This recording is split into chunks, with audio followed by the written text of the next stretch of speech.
बिस्मिल्लाहिर्रहमानिर्रहीम। अस्सलाम वालेकुम। त असांजे चवण जो मतिलबु इहो आहे त असांजे बाबा जे मथां वॾो बेरहमानू कातिलानू हमिलो करायो वियो आहे। शबीर अली बेजारानी, अशरफ ख़ान बेजारानी, गुल ख़ान ॾाहानी, फ़ौज अली ॾाहानी। असांजे बाबा साईं पंहिंजे भाउ खे पंहिंजे पुटु असांजे बाबा साईं पंहिंजे पुट खे मोहम्मद आलिम बिजरानी खे 192 शबीर अली बिजारानी जे मदे मुक़ाबिल में बीहारियो हुयो त उन में शबीर अली बिजारानी जूं धमकियूं आयूं इलेक्शन खां बाद में। त तव्हांजी हिमत कहिड़ी थी आहे त तव्हां पंहिंजे पुट खे असांजे साम्हूं इलेक्शन में बीहारियो आहे। तो शबीर अली बेजारानी ने धमकियाँ दी हैं कि आपने अपने बेटे को हमारे इलेक्शन में हमारे सामने खड़ा किया, तो आपकी हिम्मत कैसी? आप तो गुलाम लोग हैं, आप तो हमारे गुलाम हैं, गुलामों की हिम्मत कैसी? हम किसी के गुलाम नहीं हैं, हम किसी की गुलामी नहीं करेंगे, हम किसी से डरने वाले नहीं हैं। हमारे बाबा पर कातलाना हमला कराया गया है और उसके बाद सरियों और हथौड़ों से वार किया गया है, उसके बाद पिस्टल के फायर भी किए गए हैं। हमारे की बाबा की ज़िंदगी बड़ी थी जो हमारा बाबा बच गया है। और जो कंदकोट की सहाफ़त है, प्रेस क्लब कंदकोट जो हमने कल की थी, बार बार हम वहाँ जाते हैं वहाँ, लेकिन हमारा आवाज़ उठाने के लिए कोई तैयार नहीं है।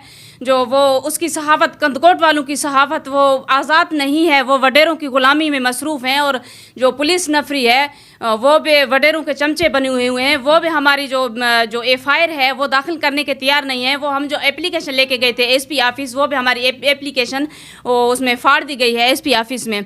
और हम अब यहाँ आए हैं कश्मीर में हम आए हैं। अवामी आवाज़ मैं आई हूँ, मैं कश्मीर की बेटी आई हूँ। क्या कोई बेटी शौक़ से कहीं किसी प्रेस क्लब में जाती है? किसी की मजबूरी है, मैं मजबूरी से आई हूँ। हमारे साथ इंसाफ किया जाए। अभी भी हमारे बाबा ने उसमें सेशन कोर्ट में, कंदकोट में 22 एक पटिशन करवाई है। उसके बाद शबीर अली बेजारानी, अशरफ खान बेजारानी और फ़ौज अली ॾाहानी, गुल खान ॾाहानी, अभी भी हमारे बाबा के पास धमकियां आ रहे हैं कि आपने जब हम आपको एफ़आईआर करने नहीं देंगे, आपने एफ़आईआर की तो हम आपके ऊपर पुलिस की नफरी मंगवा के आपके ऊपर मतलब गलत सलत वो एफ़आईआर करवाएंगे, आपको गुम करवाएंगे। तो हम रिक्वेस्ट करते हैं आला अख्तियारों से हमारी मदद करें, हमारी एफ़आईआर की जाए। हम रिक्वेस्ट करते हैं चीफ जज of Pakistan supreme court, chief army staff, chief जज ऑफ सिंध हाई कोर्ट, वज़ीर आला सिंध, IG सिंध, DIG सिंध से हम मुतालबा करते हैं कि हमारे बाबा के साथ इंसाफ किया जाए, हमें इंसाफ दिया जाए। हम किसी से डरने वाले नहीं, हम किसी से न डरते हैं न डरेंगे। क्यों ना हमारा पूरा ख़ानदान ख़त्म हो जाए, फिर भी हम आखिरी सांस तक लड़ते रहेंगे। जब तक हमें इंसाफ नहीं मिलेगा हम खामोश रहने वाले नहीं, ना ही हम खामोश रहेंगे। सर, वो हमारा भाई इलेक्शन में जब लड़ा था वो एक आज़ाद उम्मीदवार था। जी सर, हमारा भाई था, आज़ाद उम्मीदवार था। जब हम जो जाफरी बिरादरी है, हम उस भाइयों से भी गुजारिश करते हैं, अपील करते हैं, उनके साथ भी फ़ौज अली ॾाहानी ने बड़ा जुल्म किया है। उनका जो एक बंदा कत्ल करवाया था फ़ौज अली ॾाहानी ने। हम जाफरी भाइयों से भी कहते हैं कि आप आवाज़ उठाएं, आप एक्शन क्यों नहीं ले रहे हैं, आप आवाज़ क्यों नहीं उठा रहे हैं? जब तक आपको अभी तक जिसने कत्ल किया है वो अब तक इस वक्त तक गिरफ्तार नहीं हुआ है, उस लोगों पर तो आवाज़ उठाना चाहिए। देखो, मैं एक कश्मीर की, सिंध की बेटी हूँ, बेटी होकर मैं किसी से नहीं डर रही हूँ, मैं अपनी आवाज़ उठा रही हूँ। मैं किसी से डरने वाली नहीं हूँ, ना ही मैं किसी से डरती हूँ। आखिरी सांस तक मैं लड़ती रहूँ कि अपना बाबा के लिए। सर ये हमारे जो बाबा के साथ हथौड़ों और सरियों से वार किया गया है, ये उनका है। उनका सर इस तरह कर दिया गया है, उसका हाथ तोड़ दिया गया है और उसके ऊपर पिस्टल के फायर भी किए गए हैं। तो शायद मेरे बाबा की ज़िंदगी बड़ी थी, वो बच गया है। वो अभी भी कह रहे हैं कि हम पुलिस की नफरी मंगवा के, बड़ी नफरी मंगवा के मोहम्मद हनीफ बिजरानी को हम गायब करेंगे, कूड़े एफ़आईआर करवा के उसको ख़त्म करवाएंगे।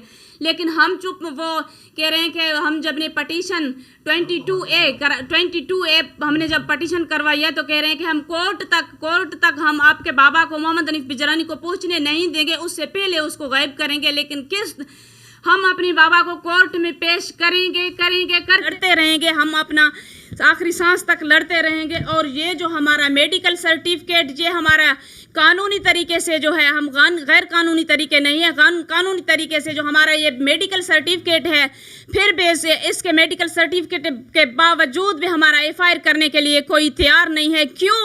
क्यों हमारा कसूर ये है कि हम गरीब हैं, वो वडेरे हैं। वडेरों को यहाँ कश्मीर ज़िले में, सिंध में जीने का हक है। गरीब से कोई हक़ छीन नहीं सकता।